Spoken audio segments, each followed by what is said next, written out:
The sun blazed over the golden hills of Sonora, Mexico, where a young boy named Joaquin Murrieta was born around the year 1829. He came into a world of dust, struggle, and hope, a world where hard work meant survival and honor meant everything. Joaquin's family wasn't rich. They worked the land, raised cattle, and believed that a man's word was worth more than gold. From an early age, Joaquin learned two things: how to ride a horse like the wind, and how to fight for what was right. He grew up watching his parents toil under the hot Sonoran sun. Life was tough, but it was fair. People helped each other, shared food, and believed that the future could always be better. Joaquin had dreams, big ones. He wasn't just another poor boy. He wanted adventure. He wanted a life beyond the endless horizon. And soon, that dream would call to him from the north, a place people whispered about, a place of miracles and gold. In 1848, the world changed overnight. News spread like wildfire. Gold had been discovered in California. Men from every corner of the world rushed there. Americans, Mexicans, Chinese, and Europeans, all chasing the same dream. They said gold glittered in rivers, that fortunes waited to be found just beneath the dirt.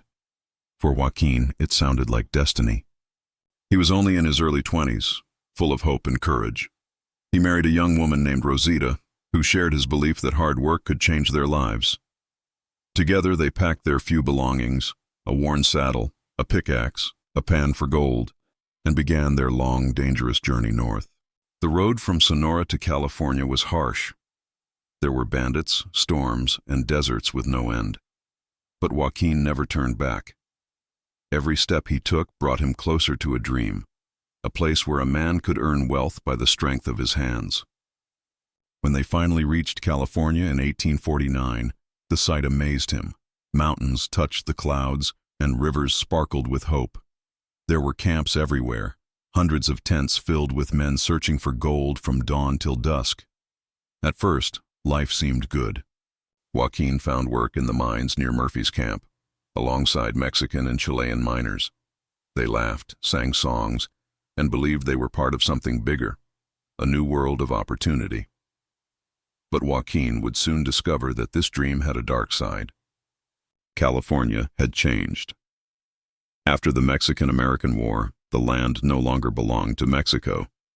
Now it was ruled by the United States, and many newcomers treated Mexicans and native people like intruders in their own home. Signs appeared at stores and taverns. No dogs, no Mexicans.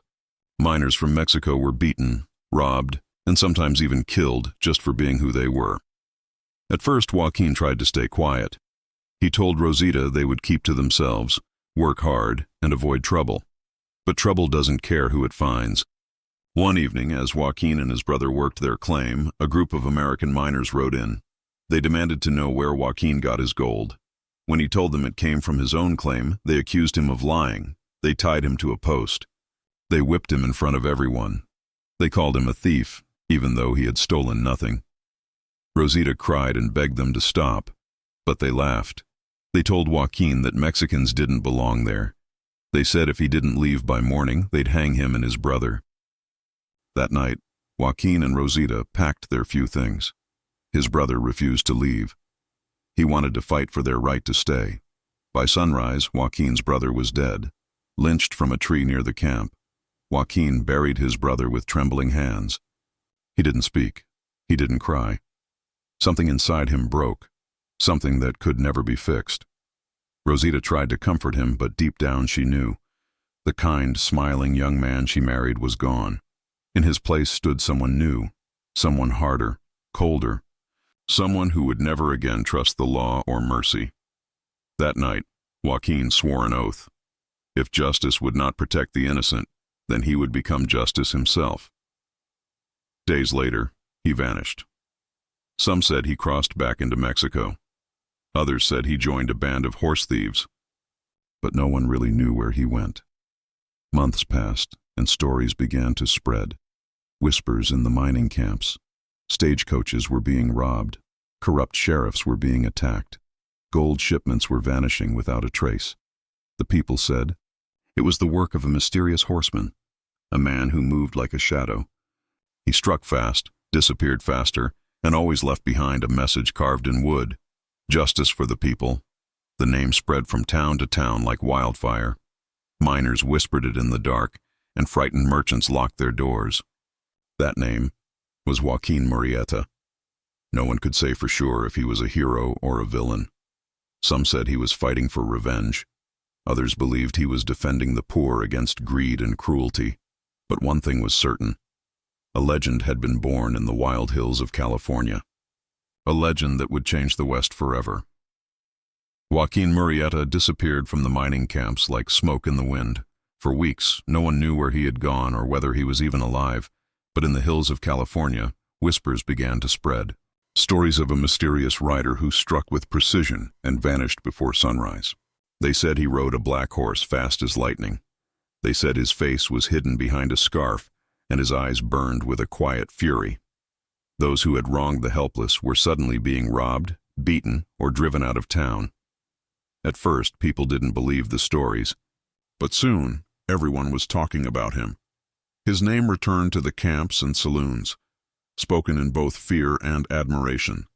They called him Joaquin Murrieta, the Sonoran outlaw. Joaquin wasn't alone.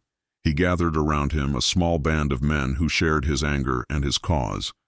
Most were Mexicans who had lost everything to the greed and cruelty of the gold rush. They called themselves Los Cinco Joaquins, the 5 Joaquins. Each man bore the name Joaquin, though they were not all related. There was Joaquin Carrillo, his cousin and closest friend. Joaquin Valenzuela, a skilled horseman and master planner. Joaquin Botelier and Joaquin Ocomorenia, both fierce fighters who had seen their families destroyed by injustice. Together they became the most feared and hunted group in California. But to the poor, they were heroes. The 5 Joaquins rode through valleys and mountain passes, striking without warning.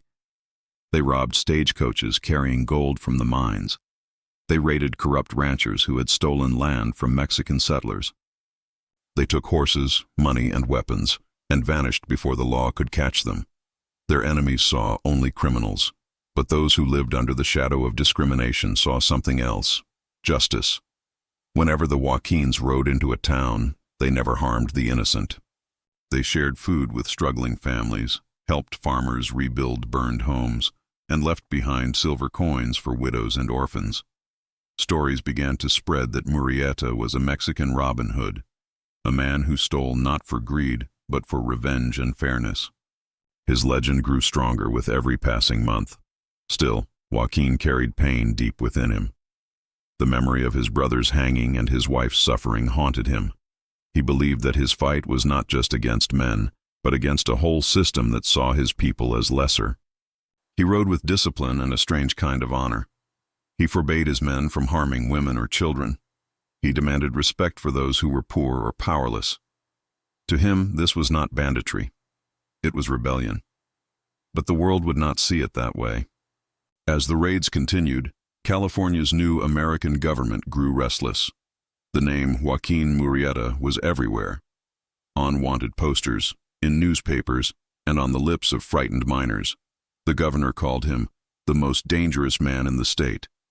To stop him, he approved the creation of a special task force, the California Rangers. They were led by Captain Harry Love, a former Texas Ranger known for his ruthless efficiency. Love and his men were given one mission: to find Joaquin Murrieta and bring him back, dead or alive. Meanwhile, Joaquin's fame only grew. Some say he could ride from San Jose to the Mexican border in less than 3 days. Others swore he could shoot the hat off a man's head without touching a hair. Whether these tales were true or not, one thing was certain: Joaquin had become a symbol. Mexican laborers, mistreated and robbed of their dignity, began to see him as hope itself. When someone whispered that Joaquin had robbed a wealthy American trader, they smiled quietly. When he humiliated a cruel sheriff who had beaten a Mexican miner, they cheered in secret. To the poor, he was their revenge. To the rich, he was a nightmare. Yet Joaquin himself remained a mystery. He spoke little, kept to the shadows, and trusted almost no one. He was not a wild killer. He chose his targets carefully. He believed that every man he punished deserved it. Sometimes he would leave a simple note behind after a robbery. "You have taken from us. Now, we take from you." There was something haunting in those words, not just anger but sorrow. Joaquin wasn't fighting for himself anymore. He was fighting for every man who had been whipped, every woman who had been insulted, every child who had gone hungry because of greed. But every victory came with a price. The Rangers were closing in. They began to track the gang's movements through informants and spies. Some of Joaquin's men were caught and hanged. Others deserted, afraid of what was coming. Still, Joaquin refused to stop. He moved constantly, from the Sierra Nevada mountains to the dusty valleys of Central California. He changed horses often, used secret trails, and relied on loyal ranchers who hid him from the law. But even the strongest legend can't outrun fate forever. By 1853, Captain Harry Love claimed to know where Murrieta would strike next. Rumors spread that the gang planned to raid a wealthy mining shipment traveling through the mountains. The Rangers prepared their ambush. Joaquin, unaware of the trap, continued his ride. He still believed he was unstoppable, that his cause was greater than his life. He didn't know that betrayal was waiting for him, closer than ever before. As his legend reached its peak, so did the danger. Every town spoke his name, every newspaper printed it, and every man with a gun dreamed of claiming the bounty on his head. But Joaquin rode on, fearless and defiant. He had become more than a man. He was an idea, a fire that refused to die. And whether the law caught him or not, his story was already too powerful to be erased. The rise of Joaquin Murrieta was more than the tale of an outlaw. It was the story of a man born from injustice, shaped by pain, and remembered by millions as a hero who stood against oppression. His fight was not over, and as the Rangers closed in, the final chapter of his life, and the birth of his legend, was about to begin. Joaquin Murrieta's legend had grown so powerful that his name echoed across every town, from San Francisco to the Mexican border. Some feared him, others praised him. But no one could ignore him. By 1853, his image was painted by both sides. The Americans called him a ruthless bandit, while the poor saw him as a savior, a man who brought justice where none existed. Newspapers printed wild stories. Some said he could vanish into thin air. Others swore they saw him in two places at once, riding through the mountains of the north and robbing a stagecoach in the south on the same day. He had become more than a man. He was a ghost of vengeance, but even ghosts can be hunted. The California Rangers, under Captain Harry Love, were now fully committed to ending Murrieta's reign. Love had gathered a group of experienced men, trackers, gunmen, and scouts, all hungry for the bounty on Joaquin's head. $5,000 was a fortune. Many would kill for far less. The Rangers rode through the valleys, questioning travelers, bribing informants, and following every whisper of the name Joaquin. One by one, they found his old hideouts, burned camps, abandoned horses, empty saddles. Joaquin was always gone before they arrived. It was as if he could sense danger before it came, but the walls were closing in. Among Joaquin's men, fear began to grow. The constant chases, the hunger, the risk, it was wearing them down. Some wanted to quit, to return to Mexico or hide in the hills. Joaquin tried to keep them strong, but even he could feel the strain. He told them, "Our fight is not just for gold. It's for the people who have no voice." His men nodded, but some hearts were already lost. One of them, a man whose name history never clearly recorded, would soon betray him. It began with a promise of gold. A local rancher, secretly working with the Rangers, sent word that he could reveal Murrieta's location for a share of the reward. The traitor agreed. He led the Rangers to a narrow pass in the Coalinga Hills, where Joaquin and his gang were rumored to be resting. For the first time, Joaquin was not expecting a fight. He believed they were safe, hidden deep among the rocky slopes, surrounded by men he trusted. He was wrong. It was a hot afternoon in July 1853. Joaquin sat beneath a tree, sharpening his knife when he heard a faint sound, hooves in the distance. He looked up. Dust clouds rose on the horizon. At first he thought it was just a group of travelers, but then he saw the glint of rifles. The Rangers were coming. He shouted for his men to mount their horses. Bullets tore through the still air. The hills erupted in chaos. The Rangers surrounded the camp from both sides, cutting off escape routes. Joaquin's men fired back, but they were outnumbered. For a few minutes, the sound of gunfire echoed through the canyon like thunder. Then came silence. When the smoke cleared, several of Joaquin's men lay dead. A few managed to flee into the hills, and near the edge of the pass, a man lay on the ground, shot in the chest, his scarf soaked in blood. The Rangers rushed forward. Captain Harry Love looked down at the body. The man had dark hair, sharp eyes, and a small scar on his cheek, just like the descriptions of Joaquin Murrieta.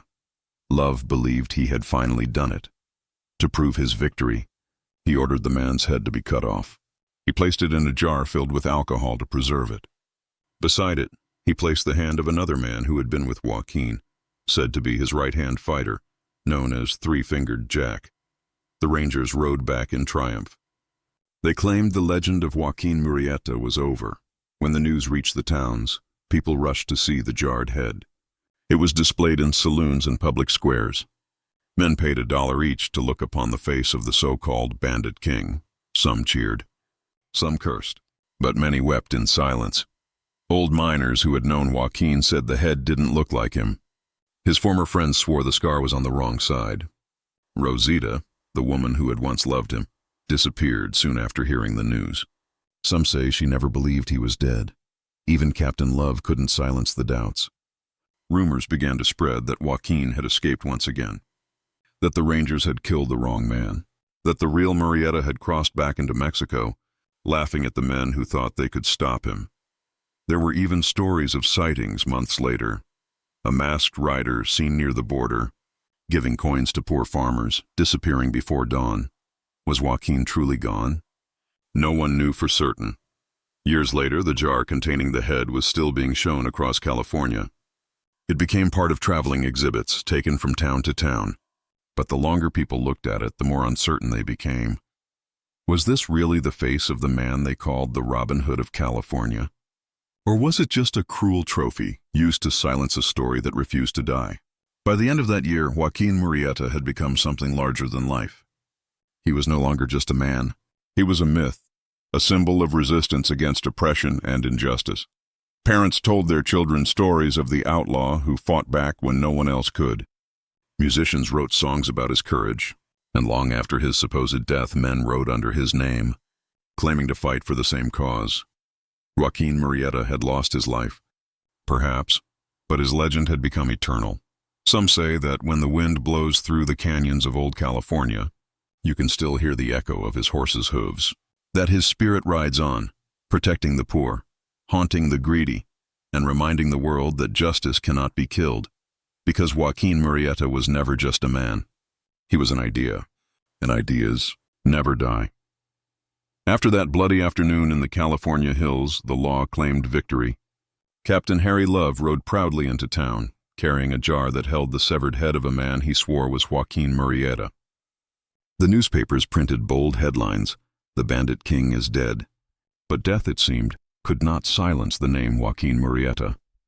Even as crowds gathered to see the gruesome trophy, many who had known him whispered in disbelief.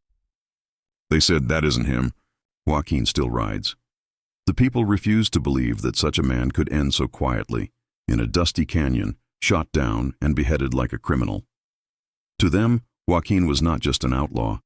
He was a symbol, a flame that burned against injustice, and flames, as history shows, don't die easily. Across the mining camps and small towns, Mexican families still told stories of El Patrio Justiciero, the righteous avenger. Old men in taverns claimed they had seen him alive weeks after his supposed death. A few said he had crossed back into Sonora, Mexico, riding under a new name, waiting for the right time to return.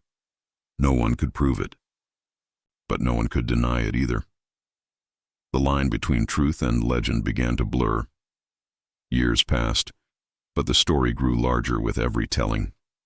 Writers, poets, and musicians turned Joaquin's life into songs and ballads, the kind sung around campfires on lonely nights. They sang of a man who rode with a brave heart, who struck fear into oppressors, and who gave hope to the poor. In these songs, Joaquin was no longer a bandit. He was a folk hero, the man who fought for dignity when the law turned its back. His name became a part of California's very soul. In every dusty trail, every wind that swept across the desert, there lingered a sense that Joaquin Murrieta was still there, watching, waiting, guarding the land that had once betrayed him. But as stories spread, so did the myths. Different people told different versions. Some said he was half Spanish, others said he was born of noble blood. Some claimed he fought alone, others insisted he led hundreds. The truth was lost beneath layers of imagination and admiration. Yet one thing remained the same in every story, the spirit of justice that defined him. To the Mexican people, especially those who had suffered during the gold rush years, Joaquin became a reminder that no matter how cruel the world could be, courage and honor could still rise from pain. By the late 1800s, California had changed. The gold rush was over. Railroads stretched across the land. New towns rose where once there had been only dust. But Joaquin's legend refused to fade. Writers began to collect stories about him, trying to separate fact from fiction. One of the earliest and most famous was a book published in 1854, titled The Life and Adventures of Joaquin Murrieta. It was written by John Rollin Ridge, a Cherokee journalist who saw in Joaquin something deeper than a mere outlaw. In Ridge's version, Murrieta was portrayed as a tragic hero, a man wronged by racism and greed, driven to vengeance not out of evil, but out of sorrow and love for justice. That book turned Joaquin from a feared criminal into a legendary freedom fighter. It was the first time his name crossed borders, from California to the rest of the world. Soon, the legend spread to Mexico, where people already knew his story through rumor and song. There he became even greater, a hero who had fought the invaders of his people, a symbol of national pride. Parents told their children about him. Storytellers added new adventures to his tale, daring escapes, secret treasures, battles won with courage instead of bullets. In each version, Joaquin became less of a man and more of an idea, a man who refused to bow to injustice, no matter the cost. As decades passed, Hollywood was born. Filmmakers and writers in California rediscovered Joaquin's legend and found inspiration in it. In 1919, author Johnston McCulley created a new character, inspired in part by Joaquin Murrieta, a masked swordsman dressed in black who defended the helpless and punished the corrupt. That character was Zorro. Through Zorro, Joaquin's legacy lived again, transformed into fiction, but carrying the same heart of rebellion and justice. The mask, the horse, the fight for the oppressed, they all echoed the life of the man who had once ridden through the California hills with vengeance in his soul and love for his people in his heart. But while Zorro became famous on screens and in books, the real Murrieta remained a mystery. Historians tried to find the truth. Was he truly an outlaw, or had his crimes been exaggerated by those who wanted to erase him? Some evidence suggested that Joaquin had killed men in self-defense, not out of malice. Others found proof that the authorities had labeled him a criminal simply because he refused to submit. Whatever the truth, one thing was clear. The story of Joaquin Murrieta revealed the darker side of California's golden past. For the Mexican people, his story became a wound and a source of pride at the same time. It told of pain and injustice, but also of courage, love, and the unbreakable will to stand tall. Even today, more than a century and a half later, people visit the lands where he once rode. In towns like Arroyo de Cantua and Panoche Pass, where he was said to have met his end, locals still speak his name with respect. Festivals are held in his honor. Murals and statues depict him as a hero with kind eyes and a determined jaw. And in songs across Mexico and California, his name still echoes with pride, Joaquin Murrieta, El Bandido Noble. Time has turned the man into a legend, and the legend into an idea that refuses to die. Because deep down, every person who hears his story feels the same truth, that sometimes justice is not found in courts or governments. Sometimes it rides on horseback, wearing a mask of rebellion and carrying the dreams of the broken. And that was Joaquin Murrieta, not a saint, not a villain, but a man who became a voice for those who had none. Long after his death, Joaquin Murrieta's story refused to rest. His name still wandered the dusty trails of California, whispered in saloons, sung beside campfires, and passed from father to son like a secret. For many, he had stopped being a man. He had become a mirror that showed people what they wanted to see, justice, courage, or revenge. Every decade that followed added another layer to the legend. The truth had been buried under time, but the myth kept growing, stronger, brighter, and harder to kill. A legend reborn. In the towns that once feared him, people began to sell souvenirs bearing his name. Murrieta's story had become good business. Traveling shows displayed the preserved head that Captain Harry Love claimed was his, but even as crowds stared at it, few believed it. Old miners shook their heads. "That ain't Joaquin," they muttered. He was too proud to die that way. Whether real or false, the jar only fed the legend. It was a relic of mystery, a reminder that heroes of the people could not be neatly captured in glass. The power of a story. By the late 1800s, writers from San Francisco to Mexico City began retelling Joaquin's life in print. They took the bare bones of history and wrapped them in emotion, pain, honor, and love for the oppressed. These stories reached people who had never seen California's Golden Hills, but understood its injustices all too well. Every version carried the same heartbeat. A man wronged by greed, who rose to defend the powerless. Some called him a saint of vengeance. Others called him a dangerous dreamer. Yet all agreed on one thing. His fight was not about gold, but about dignity. Soon, his story crossed oceans. Newspapers in Europe published small columns about the Mexican Robin Hood. The name Joaquin Murrieta began to belong to the world. From outlaw to icon in Mexico, his legend took root like a proud tree. Poets wrote verses praising his courage. Street singers turned his tale into corridos, ballads of rebellion and heartbreak. In their songs, Joaquin was not a thief. He was El Bandido Noble, the noble bandit. Children learned to see him not as a criminal, but as a man who stood tall when others knelt. To them, he was proof that a single person could resist injustice, even when the whole world stood against him. That idea gave hope to generations who lived under unfair laws and foreign control. Joaquin became their symbol of defiance, the voice of the silenced. The birth of Zorro. Decades later, Hollywood discovered the legend. In 1919, American writer Johnston McCulley took inspiration from Murrieta's story and created a new hero, a masked swordsman who fought the corrupt and protected the weak. His name was Zorro, meaning the fox. Zorro wore black, struck quickly, and vanished before the law could catch him, just like Joaquin once had. He marked his victories with a single letter, Z, a sign of justice carved into the air. Audiences fell in love with the character.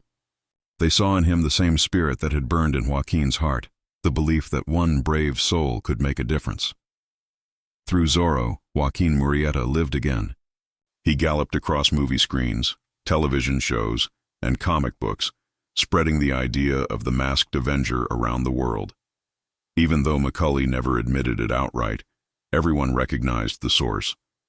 Zorro was the modern mask of Joaquin Murrieta, the outlaw who had become a legend too powerful for death. Truth or tale? Historians tried to uncover the facts behind the myth. Some said Joaquin never led a band at all, that several outlaws named Joaquin were confused into one story. Others insisted that he had indeed existed, that government records and ranger reports proved his deeds. But by then, the truth hardly mattered. People no longer argued about whether he was real. They argued about what he meant. Was he a warning or an example? Was he a man driven by revenge or by justice? Perhaps he was both. What made him eternal was not what he did, but why he did it. In a land built on greed, he reminded everyone that human dignity could not be bought or buried. The immortal symbol by the mid-1900s. Joaquin's story was taught in schools and universities as part of California's early history. Historians called him a product of oppression, while artists called him the soul of resistance. Films, novels, and plays retold his journey in countless forms, sometimes tragic, sometimes heroic. Each version reflected the fears and hopes of its own era. In the 1960s and 70s, during movements for civil rights and Chicano pride, young activists revived his name once more. They marched with banners showing Joaquin Murrieta's face beside the words, "Justice for all peoples." To them, he was more than history. He was proof that the fight for equality had deep roots, echoes in the present today. Nearly 2 centuries later, Joaquin's name still rides across culture and art. His story has been told in more than 20 languages. From novels to documentaries, there are roads, parks, and schools that bear his name across California and Mexico. Artists continue to paint him as both man and myth, sometimes a shadowed rider with eyes of fire, sometimes a calm figure offering hope to the poor. His legend survives not because of violence, but because it speaks to something timeless, the hunger for fairness in an unfair world. And every time a new version of Zorro or a film about rebellion appears, somewhere behind the mask stands Joaquin Murrieta, watching, silent, immortal. The man behind the mask. If one looks past the myths and the stories, a simple truth emerges. Joaquin was a man who loved, who lost, and who refused to surrender. His anger was born from pain, but his courage came from love, for his people, for justice, for dignity. He lived in an age when one man's skin color could decide his fate, and he chose to fight back. Whether he died in the hills of California or escaped into legend, his spirit became part of the land itself. Somewhere between fact and fable, Joaquin Murrieta found the one thing no outlaw could ever steal: immortality. Time moved on, but the echo of Joaquin Murrieta's name refused to fade.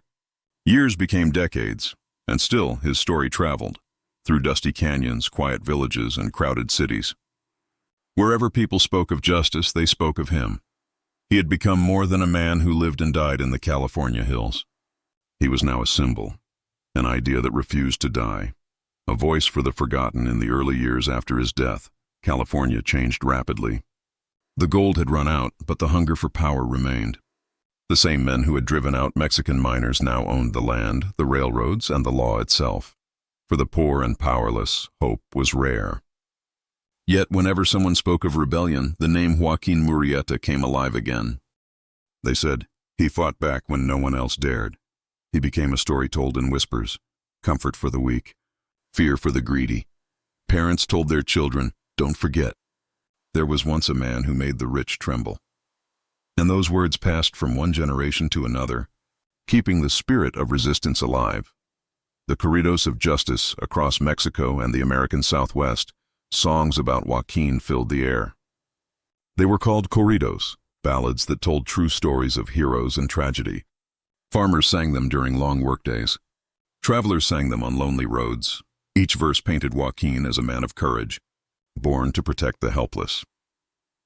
One popular corrido began like this. From Sonora he rode, brave and proud, his heart burned bright, his head unbowed. The gold man stole, he took it back, justice rode in Murrieta's track. Through these songs, people kept him alive, not as a criminal, but as their champion. His story became the heart of a people's struggle for fairness and pride. The hidden wound, but Joaquin's legend was also a reminder of pain. It told of what had been lost, the homes taken, the lives destroyed, the dignity stolen from thousands during the gold rush. For many Mexican Americans, his story was not just about revenge. It was about survival. It reminded them that their history mattered, even when others tried to erase it. When they spoke his name, it was not with fear, but with pride. They said, he was one of us. From legend to movement, by the mid-20th century, America was changing again. Immigrants and workers began to rise and demand rights long denied to them. The Chicano movement of the 1960s and 70s gave voice to Mexican Americans who wanted equality, education, and respect, and once again, Joaquin Murrieta's spirit returned. Artists painted murals of him on city walls. Writers called him the first great hero of the borderlands. Students carried his image during marches, saying his story proved that resistance was part of their blood. One activist wrote, Murrieta rode so that we could walk free. His name, once hunted by the law, now became a banner for freedom. A legend that crossed borders in Mexico, too. Joaquin's memory grew. People saw him as a son of their soil, an example of what it meant to fight for dignity beyond the reach of governments. Every border town had its version of his story. Some said he became an angel who guided lost travelers. Others said his ghost still rode under the full moon, watching over the poor. In schools and theaters, teachers and actors retold his story to remind young people of their history and pride. For them, Joaquin was not about the past. He was about identity. He was a bridge between nations, proof that courage belonged to everyone. The modern mirror today, Joaquin Murrieta's legend lives not in dusty history books, but in culture. Films, novels, and songs still draw from his life. Writers explore his pain and passion. Directors show him not as a thief, but as a symbol of humanity's eternal struggle against oppression. Even in video games and television series, you can feel his shadow, the lone rider who fights for the voiceless. Every generation finds its own Joaquin Murrieta. Sometimes he wears a mask. Sometimes he sings with a guitar. Sometimes he rides quietly through history. Unseen, but never forgotten. The meaning of rebellion. Joaquin's life raises a question that still matters today. When does a man stop being a criminal and start becoming a hero?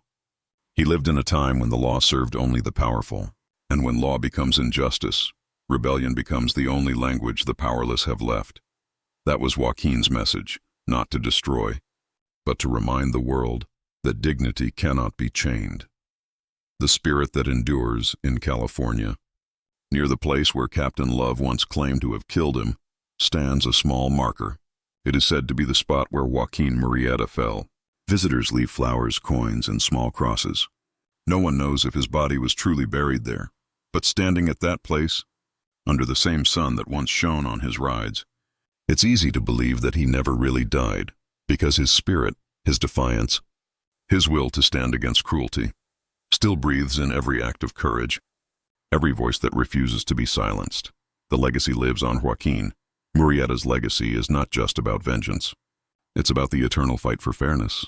His story has crossed centuries, languages, and borders because every generation faces its own kind of injustice.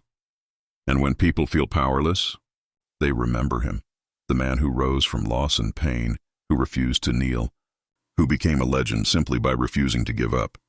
He may have been called an outlaw, but history remembers him as something greater, a man who carried justice in his heart, even when the world called him a criminal. The lasting flame in the end. Joaquin Murrieta is more than a name from the past.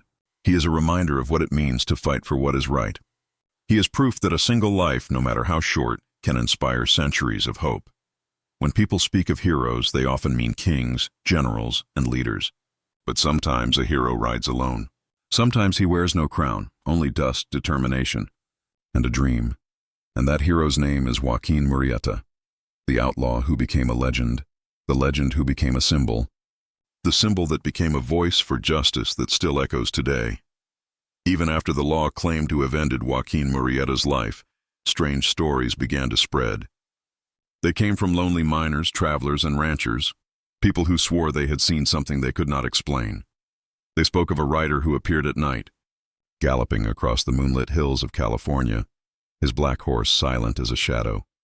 Some said he was a ghost. Others whispered that it was the spirit of Joaquin Murrieta himself, still searching for justice or for something he left behind. Whatever the truth, one thing was clear: the legend was not finished. Whispers of hidden gold soon after Murrieta's supposed death in 1853. Rumors began to surface about his secret treasure. People said that before his final battle, Joaquin had buried a fortune of stolen gold somewhere in the mountains. It was said to be enough to make any man rich for life. A pile of coins, bars, and jewels hidden deep within a canyon, sealed beneath a rock marked with the letter J. The story spread fast. Treasure hunters came from all over California and Mexico, digging through dry riverbeds, caves, and canyons. But no one ever found the gold. Some believed that the treasure was cursed, that those who searched for it would meet tragic ends. Others believed Joaquin himself still guarded it, appearing as a ghostly rider to protect what was his. The Canyon of Shadows, one of the most famous legends, spoke of a place called Arroyo de Cantua, the canyon where Captain Harry Love had claimed to kill Murrieta. Travelers passing through it at night told of strange lights flickering among the rocks. Some saw a lone horse standing on a ridge, its saddle empty, its reins moving in the wind. A few swore they heard the faint sound of hoofbeats behind them, though when they turned, there was nothing there. Old ranchers said that on quiet nights, if you stood by the canyon and called Joaquin's name 3 times, a cold wind would rise, and you'd hear a whisper in the dark: justice never dies. Many refused to travel through Cantua after sunset. Those who did often left a silver coin on the ground, an offering to the spirit of the man who once rode there. The keeper of the gold, some claimed the treasure was not buried at all, that Joaquin's followers had taken it south to Mexico after his death. According to one tale, a loyal companion named Valenzuela carried it to the Sonoran desert, hiding it in a secret cave. Valenzuela, they said, never spoke of its location. Before he died, he told his son only this: "The gold belongs to the people. When justice returns to the land, it will rise again." Whether true or not, the story of Murrieta's hidden treasure became one of California's greatest mysteries. Even today, people still search the hills near Panoche Pass and Coalinga, hoping to find the outlaw's lost fortune. Ghost stories and sightings as the years passed. The stories of Joaquin's ghost grew wilder. One miner in the 1870s claimed he saw a man on horseback watching him from a hilltop. When he called out, the rider lifted his hat and vanished into thin air. Another tale told of a sheriff who mocked the legend and swore that ghosts didn't exist. That same night, his horse was found miles away, trembling and covered in dust, its saddle marked with a faint letter, J. Even priests spoke of strange happenings. A traveler once told a mission friar that he had been lost in the desert for 3 days, without food or water. Then a rider in black appeared, handed him a flask, and pointed toward the nearest town. When the man looked down to thank him, the rider was gone. Stories like these kept Joaquin's spirit alive in people's hearts. To many, his ghost wasn't a curse, it was a protector. They believed he watched over travelers, especially those who were poor or alone, guiding them safely through the land he had once defended. The gold that wasn't gold. Some historians later suggested that Joaquin's treasure wasn't made of gold at all. They believed the true treasure he left behind was his legacy, the spirit of defiance and courage that could never be buried. The people he had inspired carried his memory into their songs, their art, and their hearts. And perhaps that was the real wealth he left behind, the kind that could never be stolen or spent. Still, treasure seekers never stopped searching. Even in modern times, adventurers explore California's backcountry with metal detectors and old maps marked with mysterious letters. Every time someone digs into the earth, the story of Joaquin Murrieta rises again. Fact, faith, and folklore. Over the years, scholars tried to separate myth from truth. Some said the treasure was just a tale invented by storytellers. Others found small clues, a rusted pistol here, a gold coin there, that kept hope alive. But whether or not the gold exists no longer matters. The search itself became part of the legend. Each person who hunts for it becomes part of Joaquin's story, chasing not just wealth, but a dream of justice, bravery, and freedom, the spirit that guards the hills, in the quiet valleys of Central California. When the air cools and the stars come out, locals still say you can hear him. A horse's gallop, faint but steady, a shadow passing across the moon, and sometimes, if you listen closely, the sound of a man's voice carried on the wind. Remember the poor. Stand for what's right. Old ranch hands tip their hats when they hear that sound. They know who it is, because in the land where he once fought and bled, Joaquin Murrieta still rides. The meaning of the treasure, maybe the treasure was real. Maybe it's just a legend, but perhaps the truth lies somewhere deeper. The treasure Joaquin left behind wasn't gold hidden in the ground.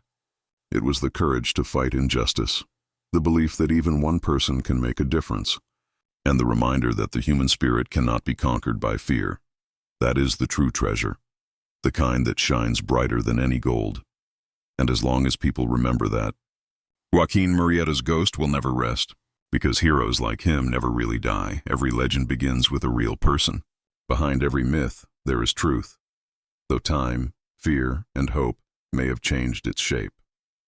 The story of Joaquin Murrieta is no different. He lived, fought, and vanished in the whirlwind of the California gold rush. But who was he really? Was he a hero or a criminal?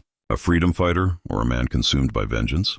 To find the truth, we must strip away the layers of rumor, folklore, and fantasy, and meet the man beneath the mask.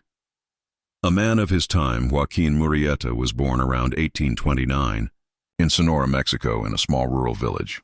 He came from humble beginnings, neither rich nor powerful, but raised with deep values of family, honor, and hard work. Like many young men of that era, he grew up during a time of great change.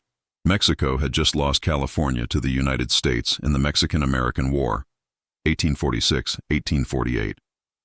Suddenly, land that had once been Mexican territory was now American soil.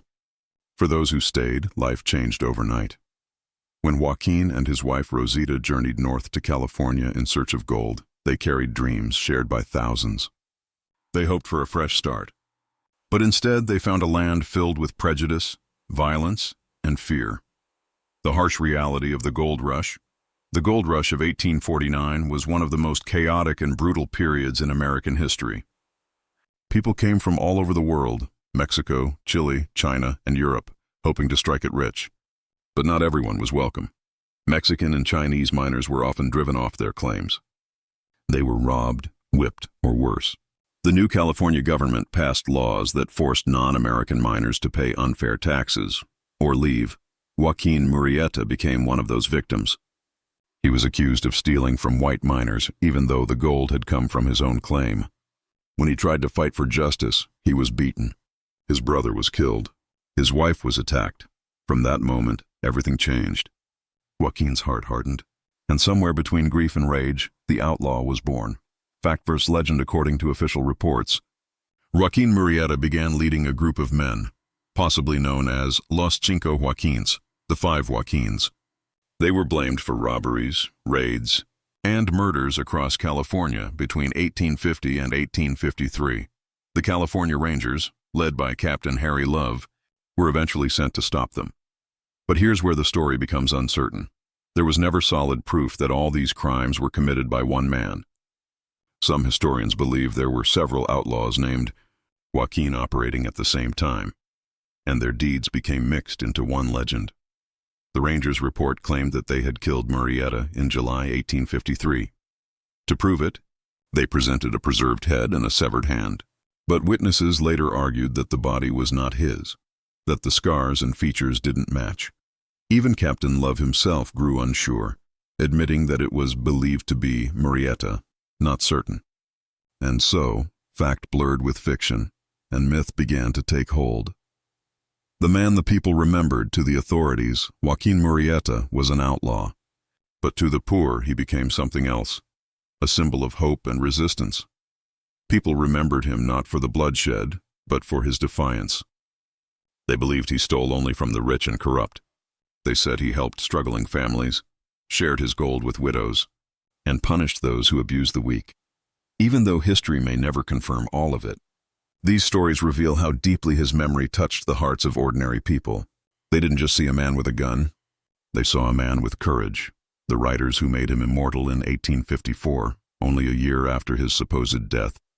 Writer John Rollin Ridge published The Life and Adventures of Joaquin Murrieta. It was part biography, part fiction, and it changed everything. Ridge, a Native American journalist who understood injustice himself, portrayed Joaquin not as a villain but as a tragic hero, a man destroyed by racism, who turned against a cruel world that refused him peace. That book spread across America and Mexico, turning Joaquin into a legend. For many, it was the first time they read about a Mexican hero who fought back, and once the story was written, there was no way to kill it again. Truth buried beneath myth over the years. New evidence and letters have surfaced, some claiming Joaquin survived, others insisting he died that summer of 1853. No grave has ever been found. No one knows for certain what became of him, but historians now agree on one thing. Even if he lived as an outlaw, he was a man shaped by injustice, a product of a time when the law favored only one side. Perhaps the truth lies somewhere between fact and faith. He may have fought for revenge at first, but along the way, he became a voice for the voiceless. The man, the myth, the message. Who was the real Joaquin Murrieta? Maybe he was all of it, the man, the outlaw, and the legend. He was a man who loved his family, who suffered deeply, and who chose to fight instead of surrender. He was an outlaw to some, but a hero to many. And his story reminds us that sometimes justice and revenge wear the same face. In the end, it doesn't matter whether he buried treasure, wore a mask, or rode through the night as a ghost. What matters is the message he left behind, that courage is timeless, that the human spirit once awakened cannot be silenced, and that even in the darkest corners of history, there will always be someone willing to stand up and say, enough.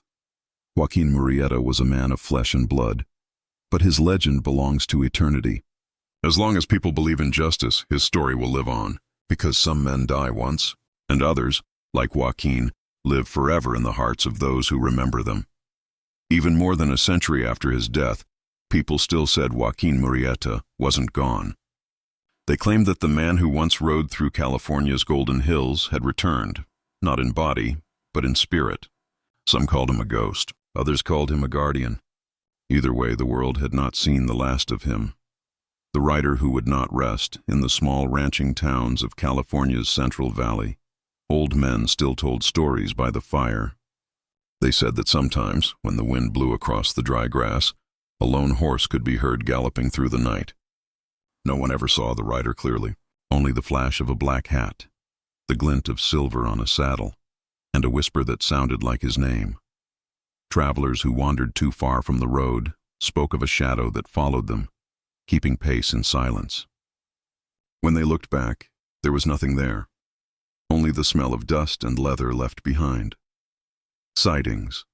Across the years, by the late 1800s, newspapers began to print strange reports. A miner claimed he saw a man who looked like Murrieta near the San Joaquin River. A ranch hand swore he saw a rider in black rescuing a woman from a runaway horse near Stockton. Others said a mysterious stranger warned them before bandits attacked, and then vanished. In Mexico, too, sightings spread. A masked horseman was seen near Sonora, guiding travelers through bandit territory. When asked his name, he simply tipped his hat and said, "Call me Joaquin." Was it really him? No one could say. But each story carried the same feeling, that justice itself was still writing. The man who refused to die. Some believed that Murrieta had never been killed at all. They argued that Captain Harry Love's men had slain the wrong man, that Joaquin had escaped to Mexico and lived quietly under a new name. A few claimed he grew old and died peacefully in Sonora, telling no one who he really was. Others said he traveled the borderlands for years, helping immigrants and the poor, leaving coins and notes signed with a simple letter J. Even decades later, when the famous jar that held his supposed head was displayed across California, people refused to believe it. They looked into its clouded glass and whispered, "That's not him." The keeper of the hills local farmers in the Coalinga and Panoche Pass areas still told children that Joaquin protected those who lived honestly. If you treated people fairly, your harvest would be good. If you cheated others, the wind would turn against you. Some claimed that before a drought or a fire, a dark horseman could be seen on the ridge, as if warning the people below to be ready. To many families, he was no longer a ghost to fear. He was a protector to honor. The return in dreams in border villages from California to Sonora, people began to dream of him. Men and women who felt lost or defeated said they saw a rider in their sleep, offering a hand and saying, "Do not bow your head. Fight for what is right." One teacher from Hermosillo wrote that after a night of worry about losing her school, she dreamed of Murrieta riding past her door and leaving behind a silver coin with the letter J. When she woke, she found an old coin on her windowsill. People began to believe that Murrieta's spirit appeared whenever the poor or the powerless were in need. Whether it was dreams, memory, or faith, his presence never left them. The legend in the modern ages. California grew into cities and freeways. The legend of Murrieta adapted. Writers turned him into a modern symbol of justice. In films and books, his name was used to represent anyone who stood against corruption. Some stories placed his spirit in the present day, a mysterious biker on a black motorcycle roaring through the desert at night, stopping only to help the innocent. Others imagined him as a masked revolutionary fighting against greed in a world that had forgotten its heart. The face changed, but the message was the same. Murrieta always returned where injustice lived. The spirit and the land historians often say that California has two histories, the one written in books and the one that lives in the soil.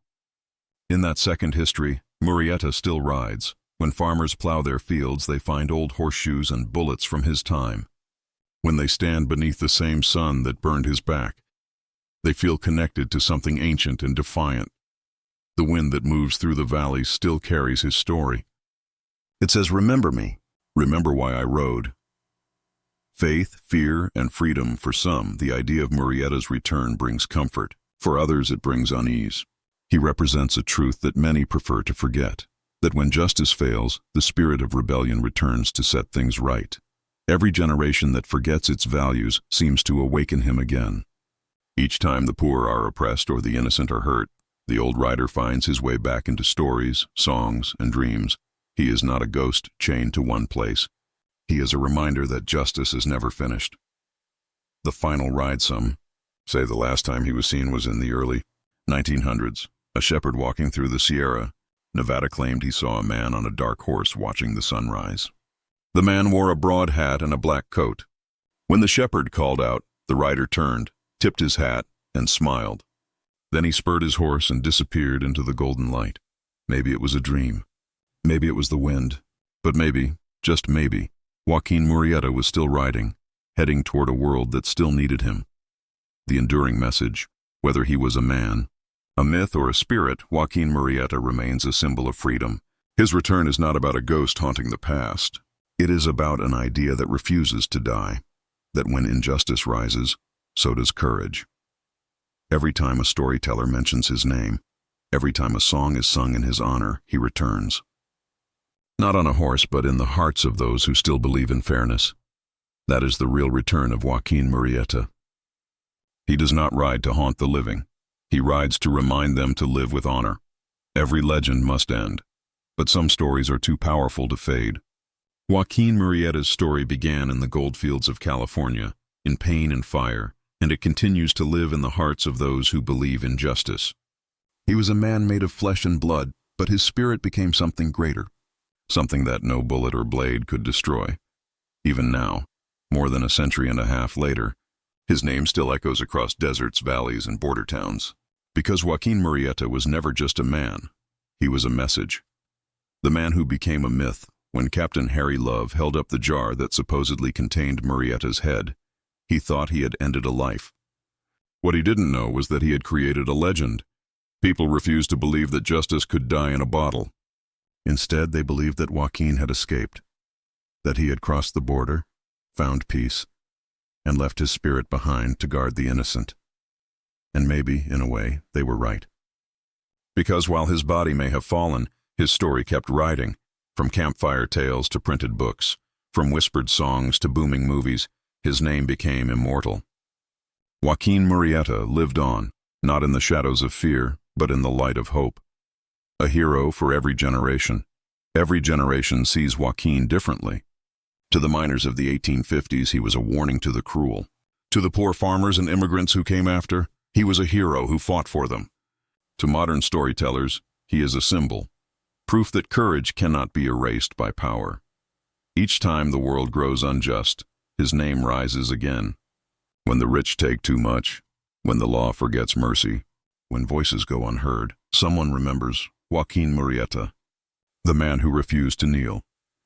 His legend has become a mirror of the times, changing, but never disappearing. The borderless hero, unlike many heroes of history, Joaquin belongs to no one nation. He is both Mexican and American, a bridge between two worlds that once clashed in war but now share his legacy. In Mexico, he is celebrated as a son of Sonora, the brave outlaw who defended his people's pride. In California, he is remembered as a part of the state's earliest and most powerful folklore, the rebel who defied the cruel and inspired the brave. He belongs to both lands, because his fight was not for territory, but for dignity. His legend crossed borders just as he once did on horseback. Silent, fearless, and unstoppable. The pen that kept him alive words gave Joaquin his second life. Writers like John Rollin Ridge turned him into a hero of justice. Later authors and filmmakers transformed him into new forms. The masked avenger, the noble rebel, the man who rides for the voiceless. Through fiction, Joaquin Murrieta became the seed that grew into other heroes. From Zorro to modern vigilantes in film and literature, his spirit can be seen everywhere. Masked figures who fight corruption, defend the weak, and remind us that even one person can change the world. Without Joaquin, there might never have been Zorro, nor the heroes who came after him. He was the first outlaw to become a moral compass, a rebel with a purpose. The eternal symbol, for scholars, Murrieta's story represents the clash between justice and law. For poets and dreamers, it represents freedom. And for the people who still struggle against unfairness, he represents hope. His life reminds us that heroes are not born from perfection, they are born from pain. He was no saint. He made mistakes, took lives, and carried anger in his heart. But even so, he stood for something bigger than himself. He showed the world that a man can fall and still rise as a symbol, that courage can grow out of suffering. Lessons from the legend. What can the world still learn from Joaquin Murrieta today? His story teaches that silence in the face of injustice is worse than rebellion, that standing up for the truth may cost you everything, but losing your dignity costs even more. He teaches that even when the world turns its back on you, you can still write your own story. He teaches that one person's defiance can echo for centuries, and most of all, Joaquin Murrieta teaches us that history does not only belong to the victors, it belongs to the brave. The flame that never dies. In California's sunburned hills and Mexico's deserts, the legend of Joaquin Murrieta still flickers. Some say his ghost rides when the night is clear, not in anger, but in peace, watching over the land he once called home. Others believe that his spirit lives in everyone who refuses to accept injustice, in every protest, every act of courage, every voice that dares to speak. He is the fire that will not go out. He is the shadow that rides when freedom is threatened. He is the whisper that says, "Stand up, do not be afraid." The final word maybe. Joaquin Murrieta was an outlaw. Maybe he was a hero. Maybe he was both, because the line between them has always been thin. But whatever he was, he became something the world desperately needed, proof that courage can outlive cruelty. He lost his life, but he gained eternity. His story belongs not to history books, but to the human heart. And as long as people dream of a fairer world, his name will live on. So when the sun sets over the golden hills of California, and the wind hums across the canyons, listen closely. You might hear the faint rhythm of hooves, the whisper of a name carried on the air. Joaquin Murrieta, he rides still, not in search of gold, not in thirst for revenge, but as a reminder that justice never truly dies.